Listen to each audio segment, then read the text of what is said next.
नमस्कार दोस्तों, इनको तो आप जानते ही होंगे। ये हैं बॉलीवुड एक्ट्रेस कंगना रनौत, जिनको हाल ही में चंडीगढ़ के एयरपोर्ट पर एक सीआईएसएफ महिला जवान ने थप्पड़ मारा था।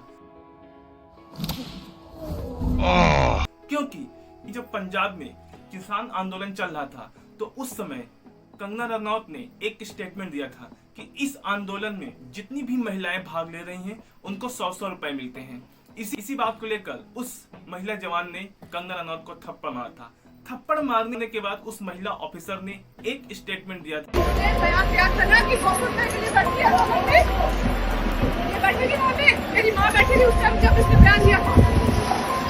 एक ऑस्कर अवार्ड में जब क्रिस ने विल स्मिथ की पत्नी का मजाक उड़ाया था, तब विल स्मिथ ने उनको स्टेज पर जाकर क्रिस को थप्पड़ मारा था।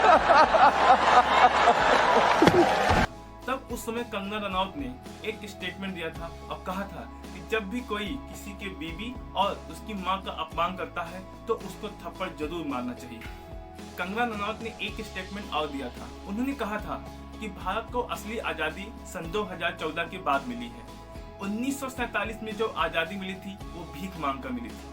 तो इसका मतलब ये है भगत सिंह, चंद्रशेखर आजाद, सुभाष चंद्र बोस, महाराणा प्रताप, रानी लक्ष्मीबाई और मंगल पांडे जैसे क्रांतिकारी जिन्होंने देश को आजाद कराने के लिए अपना बलिदान कर दिया, तो इसका मतलब ये है कि उन्होंने बलिदान न देकर उन्होंने क्रांतिकारी नहीं की, उन्होंने क्रांति नहीं की, उन्होंने भीख मांगकर इस देश को आजाद कराया था।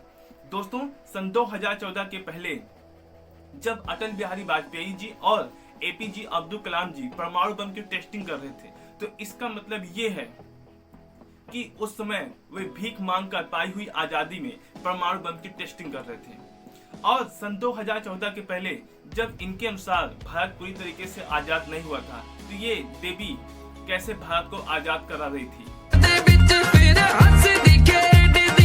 दोस्तों, जब किसान आंदोलन चल रहा था तो उस समय अमेरिका की पॉप सिंगर रिहाना ने किसान आंदोलन में समर्थन में एक ट्वीट किया था, जिस पर पंजाब के सिंगर और एक्टर दिलजीत दोसांझ ने रिप्लाई किया था और रिहाना के रिस्पेक्ट में उन्होंने एक सॉन्ग रिलीज किया था जिसका नाम था री री।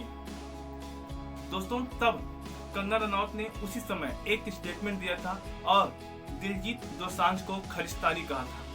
दोस्तों, इस आंदोलन में जितने भी किसान भाग ले रहे थे उन सभी को टेररिस्ट कहा था, उन सभी को टेररिस्ट कहा था।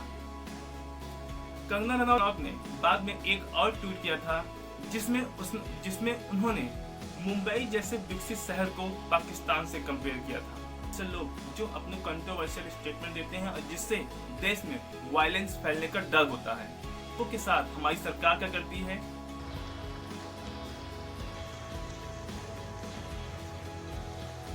कंगना रनौत एक अच्छी एक्ट्रेस है, परंतु क्या वे पद्मश्री जैसे अवार्ड को डिजर्व करती हैं? ये हमें कमेंट सेक्शन में जरूर बताइए। वीडियो अच्छा लगा हो तो लाइक शेयर जरूर करें और हमारे चैनल को सब्सक्राइब करें। मिलते हैं अगली वीडियो। जय हिंद।